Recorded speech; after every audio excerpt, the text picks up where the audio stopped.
des pompiers décédés en service. Vous savez, là j'ai un mot, moi j'improvise tout le temps une partie. Vous savez, c'est la différence qu'un pompier fait lorsqu'il va combattre un feu, lorsqu'il va sur un accident et tout. La différence, elle est énorme. C'est une grande chose parce qu'il se lève le matin, il ne sait pas ce qui peut lui arriver.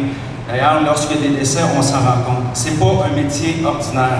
Et pour ça, vous avez toute mon admiration.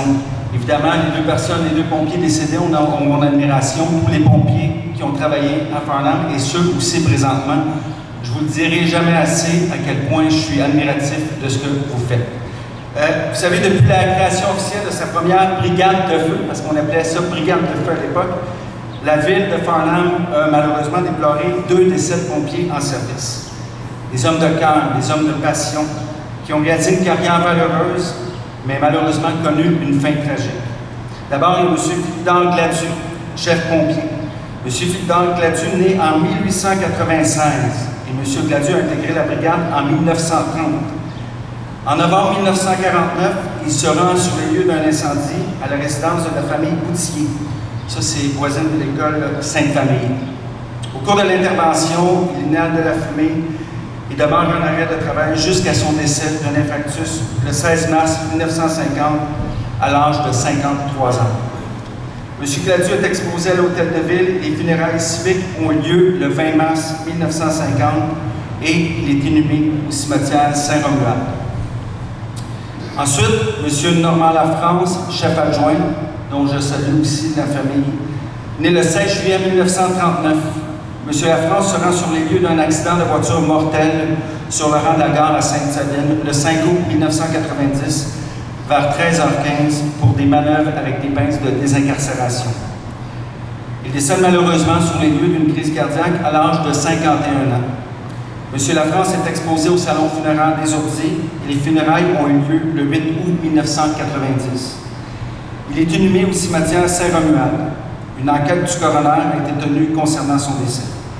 Ces 2 pompiers sont maintenant identifiés au mémorial de la Fondation canadienne des pompiers morts en service, situé sur les plaines Le Breton à Ottawa.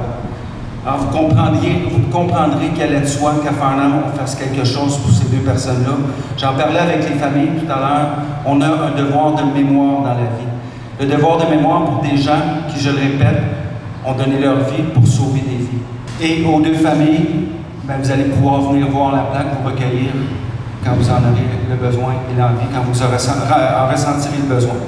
Je le dis souvent, je parle souvent de cette chanson-là qui me touche beaucoup, mais encore plus maintenant, c'est une chanson de Serge Reggiani qui dit « Il faut vivre ».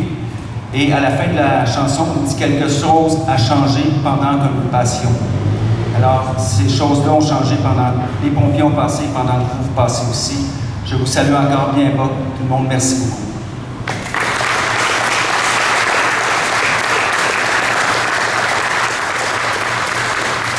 Merci beaucoup, M. Melchior. Maintenant, avant de tous se déplacer à l'extérieur pour le dévoilement de la plaque commémorative, j'invite M. Bertrand Jodoin, qui était à l'époque curé à Farnham, aumônier et membre de l'équipe des pompiers, à s'avancer au micro pour la bénédiction.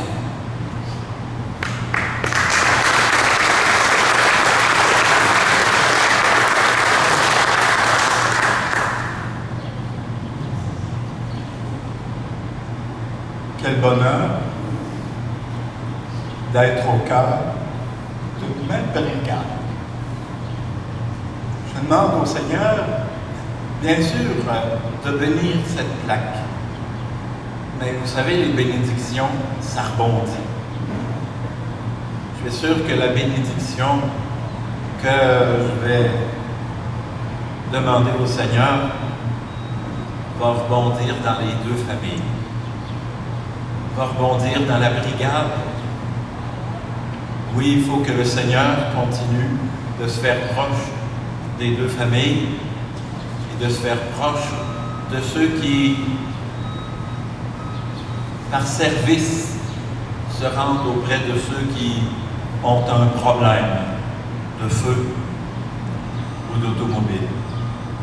Alors que le Seigneur vous bénisse et vous garde, qu'il vous procure sa paix et vous donne encore des années de bonheur au nom du Père, du Fils et du Saint-Esprit. Amen.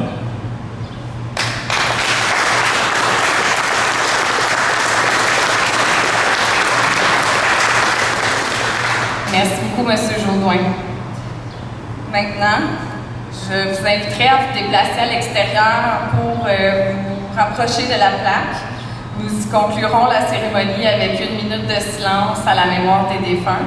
Puis par la suite, je vous invite également à venir pour les breuvages et les bouchées. Merci.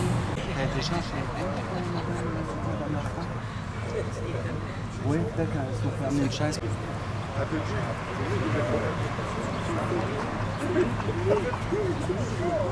S'il vous plaît, pour venir à mes côtés, j'aimerais ça vous avoir avec moi pour dévoiler la plaque commémorative.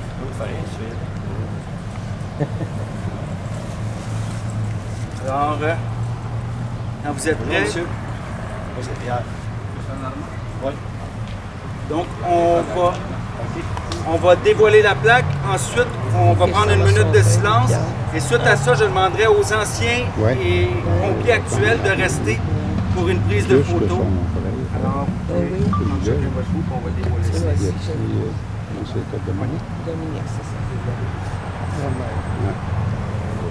Je vous demanderai d'observer 1 minute de silence.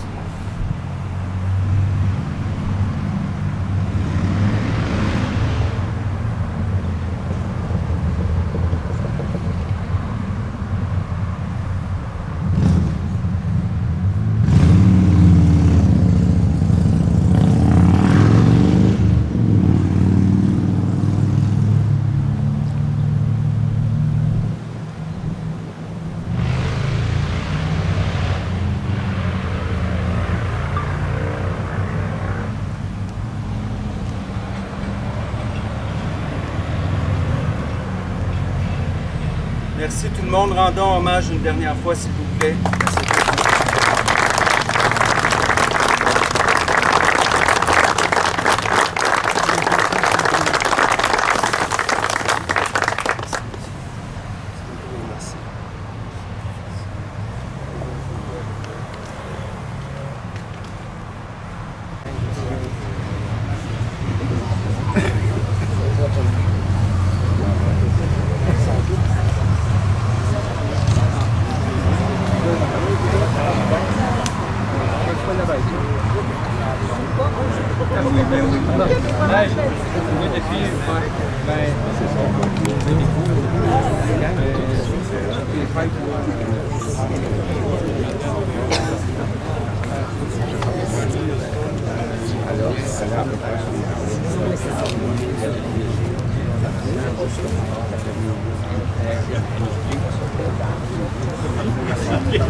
Les gens qui ont participé à rendre hommage à mon père, les anciens pompiers, les nouveaux pompiers, les pompiers actuels, les gens de la ville de Farnham. C'est très apprécié. Puis, c'est un très beau cadeau pour ma mère. Nous autres aussi, mais pour ma mère, c'est vraiment un très beau cadeau. Fait que je vous remercie beaucoup.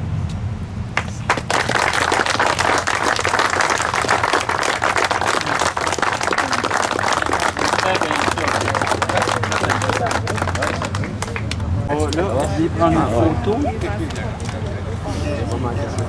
Y a-t-il quelqu'un qui peut aller sur... On a-tu Nick Roxanne ou quelque chose qui accompagne? Parce que là... Marcel, tu vas driver à la pompe. Manque M. Foisy. Yo, M. Foisy. T'es là tout à l'heure? Oui, où, M. Foisy? Il faut que je sois là.